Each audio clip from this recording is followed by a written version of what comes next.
안녕하십니까. 오늘 0시 기준으로 신규 확진자가 446명 발생을 했습니다. 안성 축산물 공장을 비롯해 일상 곳곳에서 집단 감염이 이어지면서 확진자 수 증가를 이끌고 있는데요. 생활 속 긴장을 늦추지 않고 방역수칙과 개인위생 철저히 지켜주시길 다시 한번 당부드리겠습니다. 잠시 후 코로나 상황과 이슈 전문가와 함께 심층적으로 살펴보죠. 그리고 코로노믹스 시간에는 경제 전문가와 함께 경제 이야기도 나눠보겠습니다. TBS 특보 코로나19 오늘도 현재까지 들어온 속보 중심으로 정리를 해드리겠습니다. 먼저 서울시 상황실에 나가 있는 취재기자 연결해서 밤사이 확진자 집계 상황 그리고 주요 대응책들 꼼꼼하게 짚어보죠. 서유선 기자. 네, 서울시 코로나19 대응 상황실에 나와 있습니다. 네, 전국 코로나19 신규 확진자가 다시 400명대로 올라섰습니다. 전국 확진자 집계 현황 그리고 지역별 분포 한번 살펴볼까요? 네, 경기도 안성 축산물 공판장의 집단 감염 여파로 오늘 국내 코로나19 신규 확진자는 446명, 다시 400명대에 진입했습니다. 신규 확진자는 국내 발생이 427명, 해외 유입이 19명인데요. 국내 발생 환자를 지역별로 보면 경기 지역이 181명으로 가장 많고 뒤이어 서울이 98명, 인천 20명으로 경기 지역을 제외한 수도권은 어제와 비슷한 수준을 이어갔습니다. 수도권 이외 지역은 콜센터 집단 감염이 발생한 광주가 32명, 음성 유리공장 집단 감염이 발생한 충북이 21명, 나머지 지역은 10명 안팎을 기록했습니다. 국내 코로나19 사망자는 3명 늘어 누적 1,645명입니다. 오늘 0시까지 국내 백신 접종은 누적 38만 3,346명에게 완료됐습니다. 네, 이어서 어제 새롭게 발견된 경기도 안성시 축산물 공판장 집단 감염 상황 좀 살펴보겠습니다. 지난 6일 최초로 확진자가 나온 이후에 사흘 사이에 벌써 60명이 확진 판정을 받았다고요?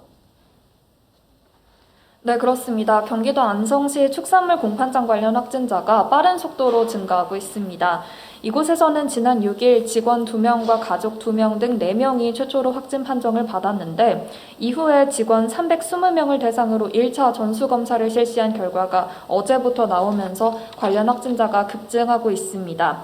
지금까지 확진자 분포를 보면 6일 직원 2명을 시작으로 1차 전수검사 대상 320명 중 50명이 확진됐고 확진자 접촉 직원과 가족 등 개별 검사에서 8명이 추가로 확인돼서 지금까지 관련 확진자는 최소 60명으로 파악됐습니다. 또 1차 전수검사에서 45명은 재검이 나왔고 125명은 검사 결과를 기다리는 중인데요. 570여 명이 근무했던 공판장 상황까지 고려하면 확진자는 당분간 계속해서 늘어날 것으로 보입니다. 이번 집단 감염 확진자들이 대부분 협력업체 소속 근로자들로 알려졌는데요. 외국인 근로자들도 꽤 많다고 들었습니다. 남양주 진관산업단지 사례에 이어서 이렇게 외국인들의 집단 감염이 반복되는 이유 어디에서 찾을 수 있을까요? 네, 우선 1차 전수검사 확진자 50명 가운데 외국인 근로자는 21명으로 절반에 가깝습니다. 기존의 외국인 근로자 집단 감염과 유사하게 이번 집단 감염 역시 외국인 확진자 대부분이 작업장 인근 숙소에서 공동으로 생활한 것으로 파악됐습니다. 축산물 공판장 환경도 기존의 밀폐, 밀집, 밀접 등 산밀 환경으로 지목됐던 공장과 매우 비슷합니다. 이번 확진자들은 주로 해체한 축산물의 부산물을 세척하는 업무를 담당했는데 축산물 특성상 영상 10도에서 15도의 냉장 상태를 유지해야 해서 환기가 어려웠다고 합니다. 공판장 측은 그동안 마스크 착용과 수시 소독 등 방역 수칙을 철저히 준수했지만 작업자들이 비좁고 밀폐된 공간에서 작업을 하면서 확산이 커진 것으로 보고 방역당국에 적극 협조하겠다고 밝혔습니다. 안성시는 축산물 공판장발 N차 감염에 대비하기 위해서 관내 도서관과 문화센터 등 공공시설을 오는 14일까지 임시 폐쇄하기로 했습니다. 마지막으로 서울시 상황입니다. 서울에서는 어제 고등학교 학생들을 중심으로 한 집단 감염이 확인이 됐습니다. 이제 겨우 개학을 한 지 2주째인데 학교에서 집단 감염 사례가 나오면서 학생과 학부모들의 우려가 큰 상황입니다. 관련된 내용 전해주시죠. 네, 서울 강동구 소재 한 고등학교 축구 클럽에서 집단 감염이 발생해 지금까지 관련 확진자는 모두 16명으로 늘었습니다. 이 중 학생 선수가 15명, 일반 학생은 1명인데요. 서울시는 선수들이 개학 후에 오랜 시간 운동과 숙박 또 식사까지 함께하면서 감염이 확산한 것으로 보고 역학조사에 들어갔습니다. 현재 해당 학교는 등교를 중단하고 전면 원격 수업에 들어갔고요. 전교생 1000여 명을 대상으로 진단검사가 진행 중입니다. 이런 가운데 오늘 0시까지 집계된 서울의 신규 확진자는 국내 발생이 98명, 해외 유입이 4명으로 모두 102명을 기록해서 어제와 비슷했습니다. 서울은 병원과 직장, 학교 등에서 소규모 집단 감염이 계속 이어지고 있는데요. 신규 확진자의 자세한 발생 원인별 집계는 잠시 뒤 오전 11시 브리핑에서 공개됩니다. 지금까지 서울시 코로나19 상황실에서 TBS 서유선입니다. 네, TBS 보도본부 서유선 기자와 함께 얘기 나눴습니다. 고생하셨습니다. 계속해서 국내외 코로나19 상황과 이슈 전문가와 함께 살펴보겠습니다. 서울대우 중앙대 약학대학 교수 모셨습니다. 안녕하십니까? 네, 안녕하세요. 네, 오늘 400명대로 올라가면서 446명의 신규 확진자가 발생을 했습니다. 일단 지금 상황 어떻게 보고 계신가요? 예, 지금 상황은 우선 검사 건수부터 먼저 말씀드리는 게 좋겠는데요. 예. 오늘 446명이 나오지 않았습니까? 검사 건수가 거의 평일날 수준으로 회복이 되었습니다. 오늘은 41,000여 건을 검사했거든요. 그러니까 제가 평일이 예. 거의 45,000여 건 된다 그랬으니까 일단 평일 수준으로 거의 회복됐다 이렇게 볼 수 있는 거죠. 그러니까 확진자 수가 많이 나왔습니다. 어제 18,000여 명 검사했다 그랬잖아요. 그래서 아마 더 나올 것 같다 오늘 이렇게 말씀드렸거든요.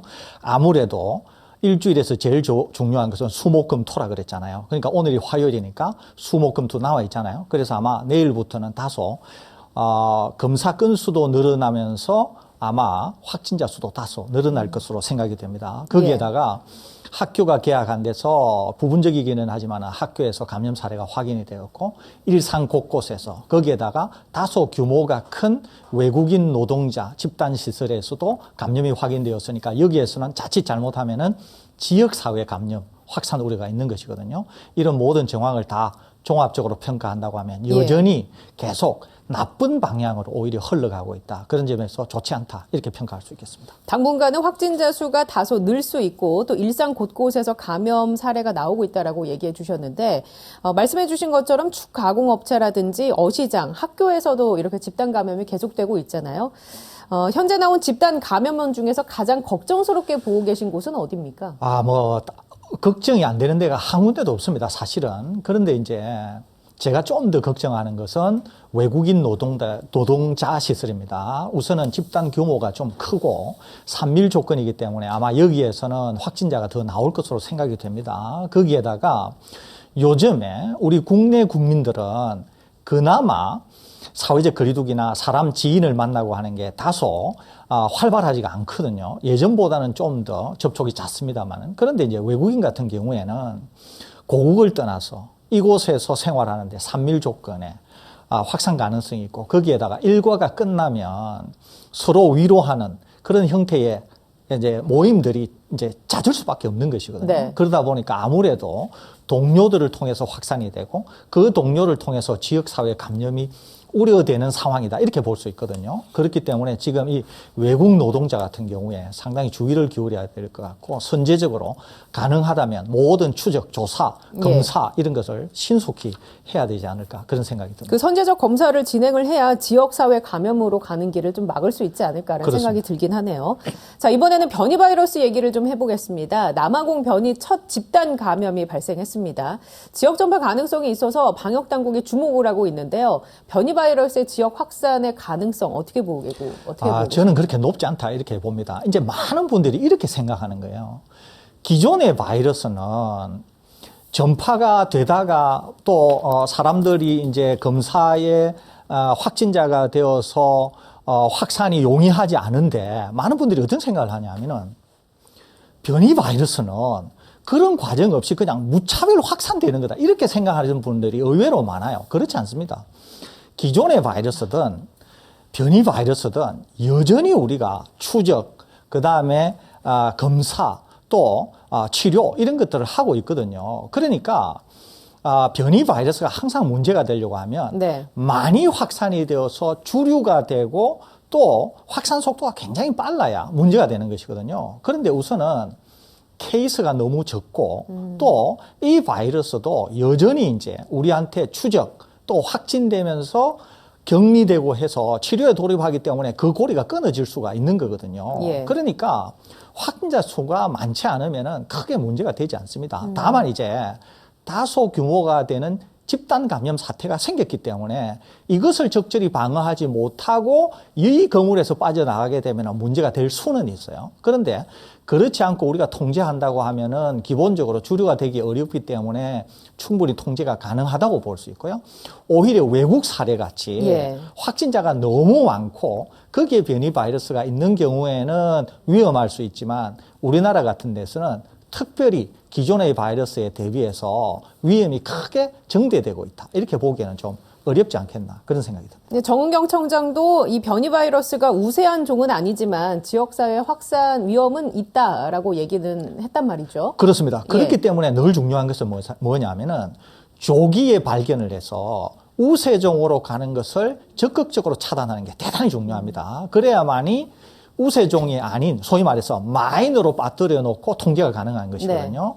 그렇기 때문에 정 청장이 그런 지적을 한 것으로 보입니다. 미국 같은 경우는 좀 상황이 다른가 보죠. CDC가 어떤 얘기를 했냐면 변이 바이러스가 찬 거라면 기존의 성과를 다 잃을 수도 있다라고 얘기를 했고 미국의 워싱턴 포스트는 과학자들이 코로나19를 과소평가하면서 변이 바이러스를 잡기 위해 경쟁을 하고 있다라고 보도를 했거든요. 우리나라랑 상황이 다른 겁니까? 완전히 겁니까? 다릅니다. 우리나라는 상황이 다르다고 볼 수 있어요. 무슨 말이냐면은 미국은 이미 확진자가 굉장히 많은데 이 많은 확진자 중에서 일정 어떤 부분은 변이 바이러스들이 이게 이제 차지하고 있을 거예요, 이게. 그러니까 그 변이 바이러스가 계속 확장하고 있다고 봐야 되는 거죠. 이 문제는 왜 생기느냐 하면 기본적으로 확진자 수가 너무 많다는 거예요. 또 하나는 마스크라든지 이런 걸 등한히 하면서 바이러스가 확산할 환경을 사람들이 많이 만들어주고 있다는 거예요, 이게. 그러니까 변이 바이러스가 되었던 기존의 바이러스가 되었던 위험군은 누구냐 하면은 기저질환을 갖고 있거나 아니면은 고령자들에게 위험이 되지. 그러지 않은 비교적 젊은 분들은 일부는 위험에 빠질 수 있지만은 대부분은 치료하면 치료가 되는 것이거든요. 그렇기 때문에 통제가 안 되는 곳에서는 변이 바이러스가 굉장히 문제가 될 수 있습니다. 실질적으로. 그러는데 우리나라 같이 통제가 되는 곳에는 변이 바이러스가 크게 문제가 안 될 가능성이 많고 더 중요한 것은 어떻게 하면 백신에 대한 접종 속도를 높이는가. 이것이 결국은 우리를 집단 면역에 도달하는 데도 중요하지만 동시에 변이 바이러스가 그 어떤 형태의 변이 바이러스가 생긴다고 하더라도 그것을 통제하는 데 있어서도 가장 유효한 수단은 백신을 빨리 접종하는 것이거든요. 예. 그렇기 때문에 그런 점에서 변이 바이러스를 이해하시면 되지 않을까 싶습니다. 만약에 그 다른 나라에서 변이 바이러스가 우세종이 됐을 때 그 상황을 가정해 보면 기존 코로나 바이러스 때보다 좀 더 우리가 주의해야 할 부분들이 있을까요? 있습니다. 어떤 종이냐에 따라 좀 다른데요. 예를 들면 이제 제일 크게 문제가 되는 게 두 종류인데요. 하나는 남아공발 변이가 있고 다른 하나는 영국발 변이가 있거든요. 그런데 미국에서 발견된 오히려 이제 미국발 변이라고 이름을 붙일 수 있는 것도 있습니다. 그런데 미국발 변이는 남아공 변이에 가까우니까 그냥 통째로 남아공 변이 이렇게 부르면 되겠죠. 그러니까 이제 두 종류가 있다고 볼 수 있지 않습니까? 그런데 남아공 변이는 기존 바이러스보다도 확산 속도가 다소 느린 것처럼 보이고요. 영국발 변이는 기존 바이러스보다 확산 속도가 한 30%, 그러니까 1.3배 정도 빠른 것으로 보입니다. 그런데 다행인 것은 영국발 변이는 기존의 백신에 대한 저항이 전혀 없다는 거죠. 그러니까 백신 접종만 빨리 하게 되면은 영국 변이는 전혀 문제가 안 되는 거죠. 그런데 남아공 변이는 기존의 백신들을 무력화시키는 힘이 굉장히 큽니다. 그러니까 남아공 변이가 만일에 주류가 된다고 하면 상당히 위험할 수 있어요. 근데 제가 말씀드렸잖아요. 기본적으로 확진자 수가 적고 그래서 남아공 변이든 어떤 변이든 변이 숫자가 기본적으로 적어서 주류가 안 되면 상관이 없는데 확진자 수가 너무 많은 데서는 주류가 아니라고 하더라도 상당 부분을 남아공 변이가 차지할 가능성이 있는 것이거든요. 이렇게 될 경우에는 위험에 빠질 수가 있다는 거죠, 이게. 그러니까 그것은 유행 상황이 굉장히 엄중한 미국이나 영국 또는 일부의 국가들에게서는 문제가 될 수 있는데 우리나라 같은 데서 문제가 되기에는 상당히 어려워 보입니다. 일단 변이 바이러스를 막기 위한 최선의 방법도 백신 접종을 빨리 하는 것이다라고 그렇습니다. 얘기해 주셨는데 그러면 이제 백신 얘기를 좀 해보죠. 백신 접종 현황부터 다시 한번 살펴볼까요? 예, 지금 아마 화면에 나가는 자료는 어제 자료, 3월 8일 자료라서 숫자가 원래는 다소 적은 것처럼 보이는데요. 실제 오늘 0시 기준으로 우리나라 접종 상황은 상당히 속도가 빠릅니다.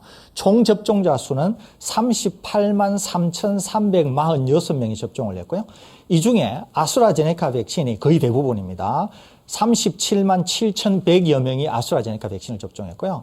화이자 백신이 속도가 좀 늦습니다. 6,200여 명. 그러니까 화이자 백신은 콜드 체인 때문에 접종 장소에 오셔서만 접종이 가능하지 않습니까? 그러다 보니까 화이자 백신은 접종이 늦습니다. 아무튼 우리나라는 지금 38만 3천여 명 정도가 접종을 했고요. 예.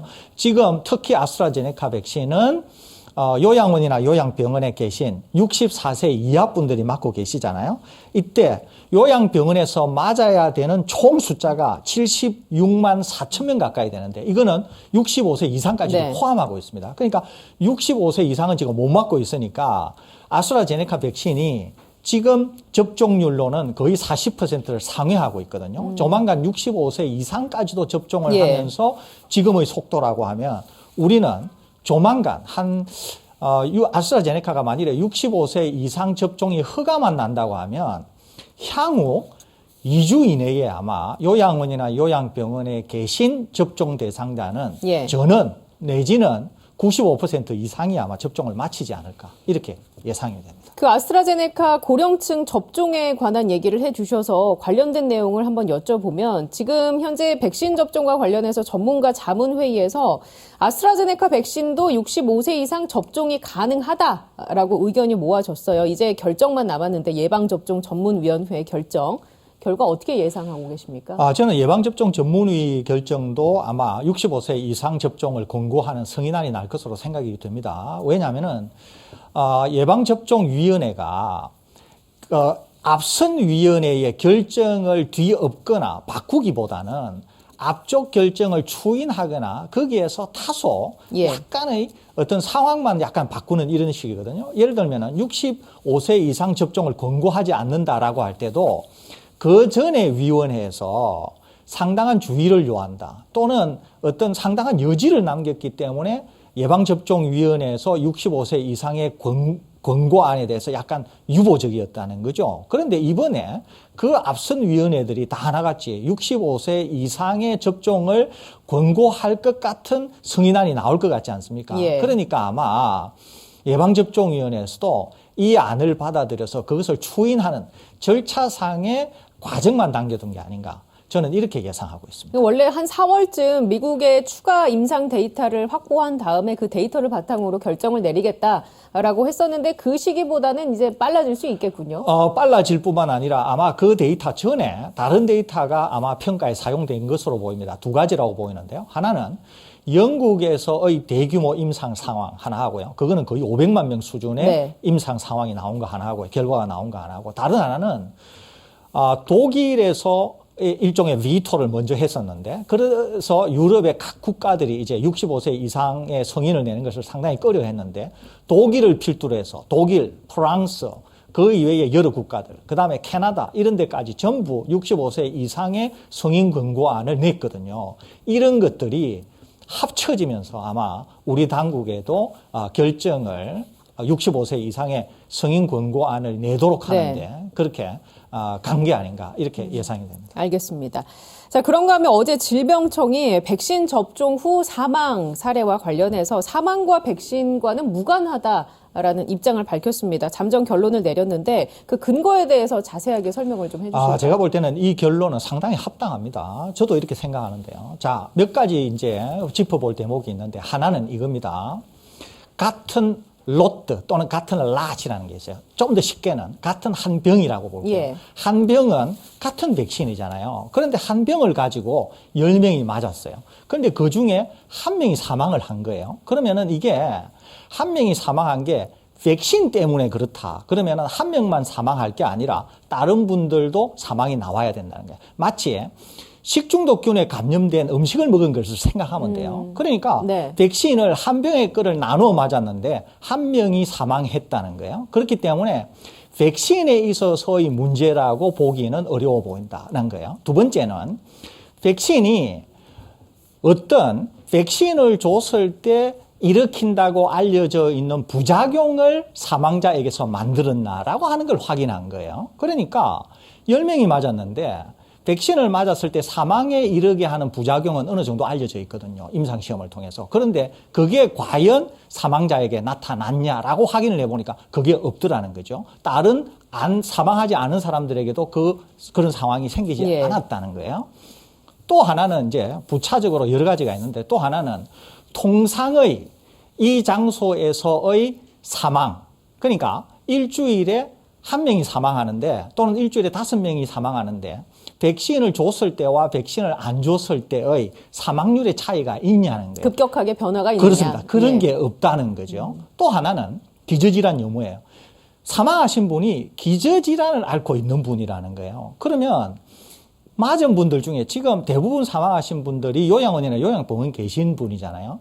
요양원이나 요양병원 계신 분들이 대부분이 다 기저질환이 있는데 그 중에서도 사망하신 분들은 극소수로 예외적이거든요. 그러면 이분들이 사망했다고 하면 백신 때문에 기저질환을 타격을 해서 사망을 했다고 하면 다른 분도 사망을 해야 되는 거잖아요. 그런데 그런 연관성을 따져보니까 거기에도 인과관계가 없다는 거죠. 예. 그러니까 돌아가신 분은 안타깝기는 합니다만은 기본적으로 백신 때문에 아니라 가지고 있던 기저질환이 백신을 접종하고 난 선후관계에 의해서 백신에 의한 나쁜 영향은 아니지만은 사망을 한 것으로 잠정 결론이 나왔다. 이렇게 볼 수 있는 것이거든요. 네네. 그러니까 굉장히 합리적이잖아요, 이게. 그래서 그런 결론에 도출되어서 백신과의 인과관계는 잠정적으로 없어 보인다라고 하는 것이거든요. 저도 그렇게 생각하고 네. 이것은 굉장히 합리적인 결론이다. 저는 이렇게 생각하고 있습니다. 자, 그러면은 백신 접종 후에 이상 반응 신고 건수가 3,900건이 넘었습니다. 일단 저희가 지금까지 접종이 된 규모로 봤을 때 다른 나라와 살펴보면 이상 반응이 걱정할 정도의 수준입니까? 전혀 그렇지 않습니다. 이상 반응은 이제 이 백신이 워낙 신속히 개발이 되었고, 그 다음에 이제 내가 골라서 맞을 수 없는 이런 것들 때문에 조금이라도 몸이 반응을 하게 되면 이 반응은 제가 부작용에 대해서 설명을 드렸잖아요. 부작용이 아닌 많은 것들도 몸에 이상 반응이 생기면 이제 소위 말해서 보고를 하는 거죠. 그러니까 이제 많이 보이는 것처럼 보입니다. 오히려 우리가 좀 짚어볼 것은 네. 사망과 관련해서 우리가 좀 짚어볼 필요가 있는데요. 여러 국가에서 백신 접종을 하면서 백신과의 인과관계는 없습니다만은 상당히 사망자가 많이 나왔습니다. 예를 들면은 영국에도 사망자가 거의 400명 이상이 나왔고요. 퍼센트지를 따지면은 전체 백신 접종자 중에서 사망률을 따지면은 0.0023% 정도가 나왔습니다. 독일도 110명이 넘는 사망자가 나왔는데 여기는 0.005% 좀 더 높죠. 우리나라도 지금 6만 명 중에서 비율로 따지면은 0.003% 정도 나오는데 아마 자막에 나올 것 같은데 지금 여기에서 나오고 있습니다. 주목해서 볼 게 하나 있습니다. 뭐냐 하면은 영국과 한국은 주 백신이 아스트라제네카예요. 그런데 비율이 0.0023, 0.0034 굉장히 낮잖아요. 예. 굉장히 낮습니다. 그런데 독일, 프랑스 같은 데 보면은요. 이게 지금 대부분 화이자가 메이저거든요. 그래서 독일과 프랑스는 좀 높죠. 물론 캐나다도 아주 낮습니다. 그러니까 아스트라제네카를 맞는 한국이나 영국을 보시면은 상당히 접종자 대비 사망률이 낮다고 하는 네. 것을 알 수 있죠. 물론 국가별로 다소 다르기 때문에 일반화하기는 어렵습니다만은 제가 강조드리고 싶은 것은 인과관계는 없다는 것이고 백신을 접종한 여러 국가들에게서 백신 접종 후에 사망이 나오고 있습니다만은 우리나라는 굉장히 낮은 수준. 거기에다가 이런 사망은 백신 접종과는 제가 아까 말씀드린 그런 형태로 다 검사가 되고 부검이 되고 예. 이렇게 했거든요. 인과관계가 전혀 없다고 하는 점. 그런 점에서 백신은 상당히 안전하고 효과가 뛰어난 그런 백신이다. 그렇기 때문에 걱정하지 않고 접종하셔도 된다. 이 말씀드립니다. 그 백신을 맞은 분들의 얘기를 들어보면 공통적으로 하는 얘기가 독감 백신보다는 조금 통증이 있고 그리고 피곤하다라는 건데 고령층의 경우에는 백신 접종 후에 통증이나 피로도가 조금 더 높을 수도 있을 것 같은데 이 부분은 어떻게 할까요? 오히려 고령층은 일반적으로는 좀 더 낮을 가능성이 많습니다. 보통 붓기가 있다든지 몸이 힘든 이유는 뭐냐면 백신을 접종하게 되면 우리 몸이 백신에 반응하는 결과물로서 나타나는 것이거든요. 그런데 이제 오히려 젊은 분들, 면역이 굉장히 뛰어난 분들은 백신이라고 하는 도발이 내 몸을 엄습하니까 몸이 그것에 대항을 하면서 열도 나고 붓기도 생기고 이런 거거든요. 오히려 젊은 분들은 다소 강력하게 반응할 수 있습니다. 그런데 이제 어르신들 중에서는 굉장히 이제 몸이 약하신 분인데 조금의 그런 반응이라도 힘들 수가 있잖아요. 이렇게 힘들 경우에는 의사 선생님들한테 말씀을 하시면은 꼭 해열제나 진통제를 드릴 겁니다. 그러면은 그 의사 선생님의 처방에 따라서 해열제나 진통제를 드시면 되고 또 본인이 생각할 때 너무 힘들다 이렇게 될 경우에는 꼭 의료진들에게 말씀을 드리시면은 충분히 해열제나 진통제를 드시면은 그렇게 힘들지 않게 백신 접종을 이겨나갈 수 있기 때문에 이런 것들은 언제나 의료진들하고 상의하시면 된다. 이런 말씀드립니다. 백신에 대해서는 크게 걱정할 것 없이 지금 하던 대로 우리가 그 연락을 기다렸다가 맞으면 된다. 그렇습니다. 라는 얘기잖아요. 자, 해외 소식 한번 살펴보겠습니다. 일본의 경우 어제 잠깐 살펴보긴 했는데 우리보다 9일이나 먼저 접종을 시작했거든요. 속도는 왜 이렇게 더딘 걸까요?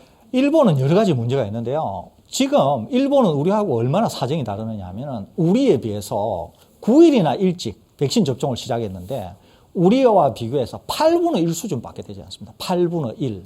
제가 저번에도 말씀드렸는데 스타트는 늦다고 하더라도 결국 결승점에 누가 빨리 들어가는가 하는 것이 우승을 결정짓는다. 이 얘기거든요. 그러니까 우리가 한때 백신을 도입 못했다, 백신을 확보 못했다, 얼마나 말이 많았습니까? 제가 여러 번 말씀드렸죠. 중요하지 않다고. 결국은 결승점에 누가 도달하는가 하는 것이거든요.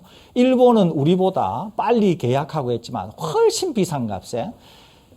그렇지만 화이자로부터 백신 도입을 물량을 계속 공급을 받지 못해가지고 우리보다 한참이나 지금 뒤쳐져 있습니다. 그 문제 하나 있죠. 두 번째는 접종하는 주사기 못 구해가지고 그 문제 있죠. 세 번째는 우리와 달리 우리는 각각 그 접종자들을 관리하고 하는 시스템 이런 것들이 굉장히 잘 이루어져 있습니다. 체계적이고, 전산화 이런 것들이 빠르게. 잘 이루어져 있는데 일본은 이런 것들이 잘 안 돼 있거든요. 그러니까 거기는 아직도 우편물 보내고 뭐 이런 나라 아닙니까? 그러다 보니까 이런 것들이 총체적으로 문제를 일으키면서 접종에서의 속도를 못 내고 있는 것으로 보입니다. 접종 현황조차 수작업으로 파악한다고 하더라고요. 그럼 일본 올림픽 이번에 잘 열릴 수 있을까요? 어떻게 보세요?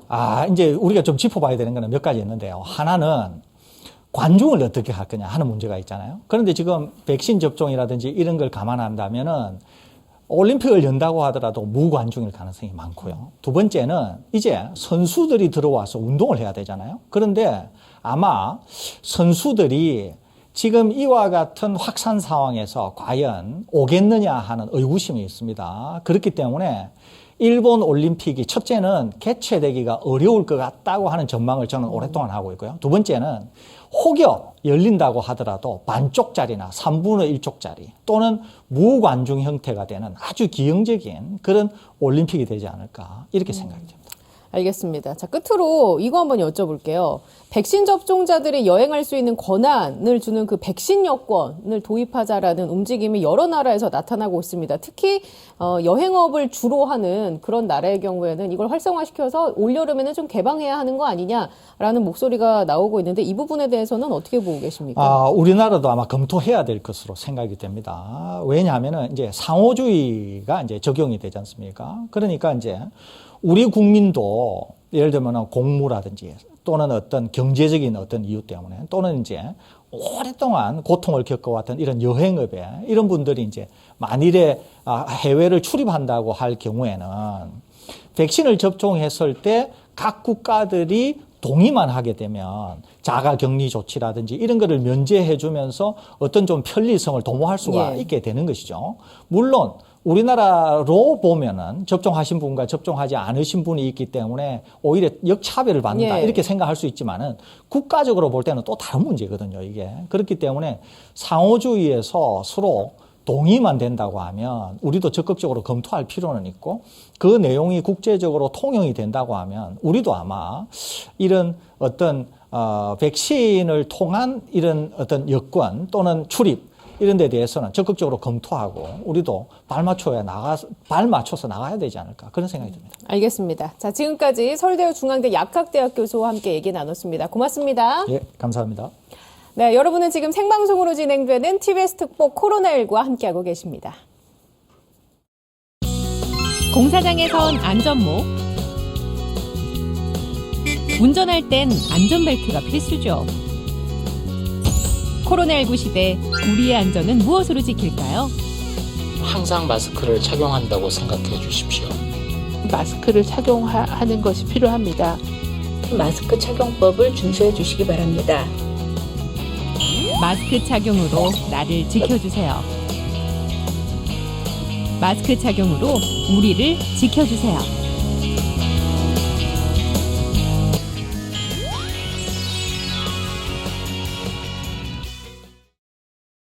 계속해서 코로노믹스 시간입니다. 정철진 경제평론가와 함께합니다. 안녕하십니까? 네, 안녕하십니까? 네. 코스피, 코스닥 지수가 좀 빠지는 것 같은데 주식시장 조정기라고 봐야 될까요? 일단은 조정을 받고 있는 거는 사실이죠. 그러니까 우리가 조정이 있고 약세가 있는데요. 고점 대비 마이너스 15%까지 떨어지는 정도를 조정이라고 부릅니다. 다만 그 이상의 임계점을 떨어지면 약세장이 시작됐다 이런 표현을 쓰는데 아직까지는 그 경계선에 있기 때문에 이것이 이제 본격적으로 장이 무너진다 뭐 이렇게까지 판단하는 것은 조금 성급하게 보입니다. 다만 지금 전 세계 투자자 또 금융시장이 보고 있는 화두가 있죠. 바로 금리 상승과 인플레이션, 물가 상승입니다. 이 단기간에 얼마나 빠른 물가 상승 또 금리 상승이 나오느냐에 따라서 시장이 이쯤에서 많이 올랐으니까 조정을 받고 뭐 다시 오르든 옆으로 횡보하든 할지 아니면 그대로 무너질지에 대한 판단 근거가 될 것 같은데요. 약간 오늘 시장 또 어제부터 좀 걱정이 되는 것은 원달러 환율입니다. 환율이 굉장히 빠르게 지금 올라가고 있거든요. 예. 즉 달러 강세, 원화 약세가 나오고 있다라고 하는데 이게 이제 뭐 전문가마도 밴드가 좀 있습니다. 근데 저는 1135원부터 1145원까지 이 밴드를 이제 레드라인이라고 하거든요. 그래서 1145원 위로 환율이 1150원, 1180원 막 가게 되면 실은 이건 우리가 알지 못하는 또 다른 악재가 시장에 있다는 뜻이거든요. 오늘 아침에 시장이 거의 막 원달러 환율이 네네. 1145원 갔다 지금 40원대에서 움직이고 있는데 청취자분들 중에서 투자하는 분들은 금리, 물가도 봐야 되겠지만 하루하루는 환율도. 원달러 환율이 가장 중요하다 이런 말씀드립니다.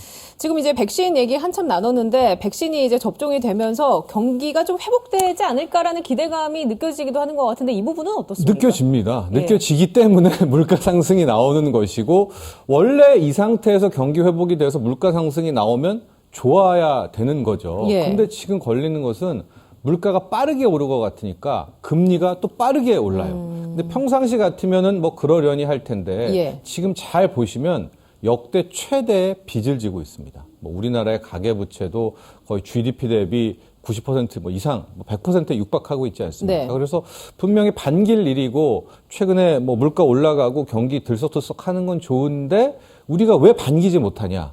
빚 때문입니다. 예. 빚이 워낙 많아서 금리가 뒤따라 오르면 이거 원치 않는 타격을 받는 것 아니야? 이것이 포인트다. 이렇게 보시면 되겠습니다. 그래서 이제 실물 경기는 나아지지가 않는데 물가만 너무 오르는 거 아니야? 라는 얘기가 나올 수 있거든요. 비관론자들이 주장하는 게 스태그플레이션이라고 하죠. 네. 돈은 많이 풀었기 때문에 또 이제 코로나19 앞서 백신 이야기를 했지만 뭐 부작용 이런 거를 떠나서 지금 전 세계 특히 미국 쪽이나 유럽 쪽을 보면 뛰쳐나가려고 해요. 이제 돈 쓰려고 이제 외출하려고 하고 있거든요. 그러니까 분명히 막 물가는 오를 것 같은데 예. 실물 경제가 그걸 따라잡을 수 있을까? 여기에는 좀 회의적입니다. 그래서 물가는 오르지만 성장은 못하는 이 저성장 국면, 이거를 스태그플레이션이라고 예. 얘기하고 이것은 우리가 가장 원치 않는 그런 결과입니다. 그렇기 때문에 이 부분이 실은 걱정이 되는 것이고요. 근데 이걸 어떻게 확인하느냐? 아직은 확인이 안 됩니다. 이제 기업들의 실적이 확인돼야 되고요. 적어도 1분기 실적이 확인되려면 한 5월까지는 가봐야 되거든요. 예. 4월 말 뭐 이 정도까지 4월 초까지는 가봐야 되니까 일단 거의 한 2, 3주는 깜깜이가 되고 있고 실제적으로 소상공인 분들도 이제 뭐 지금 전문가들은 2분기 이후에부터는 이제 외부 활동이 활발해진다라고 얘기를 하는데 그때 보복 소비가 얼마나 나오는지 이건 이제 지켜봐야 되는 국면 아닙니까? 먼저 그런 좀- 예측하기는 참 어려운 부분이기도 네, 하고요. 그래서 뭐 외신도 블랙아웃 기간이 좀 존재하는 것 같습니다. 그 보복 심리, 보복 소비와 관련해서 뭐 주말에 보면 이제 날도 풀렸고 네. 새 학기가 시작이 됐고 특히나 여의도에 위치한 한 백화점의 경우에는 네. 뭐 사람이 미어 터진다 네. 이런 보도가 있더라고요. 저도 그 여의도에 있는 가보셨어요? 이제 아니요 H백화 예. 가볼 수가 없죠. H백화점 소식은 네. 이제 계속 시시각각으로 듣고 있는데요. 뭐 대기 시간만 몇 시, 그러게요. 입장을 아예 예. 못한다라고 하는데 지난 주말에 아마 뉴스에서도 많이 보도가 됐었을 텐데 특히 백화점, 유통업체에서 우리나라가 먼저 보복 소비가 터졌습니다. 뭐 백화점별로 차이가 있을 것 같은데 작년, 그러니까 전년 동기 대비 주말 매출이 2배 이상 늘어났습니다. 물론 여기엔 기저 효과가 있습니다. 작년에 이 시간대, 3월 때 똑같아요. 정말 예.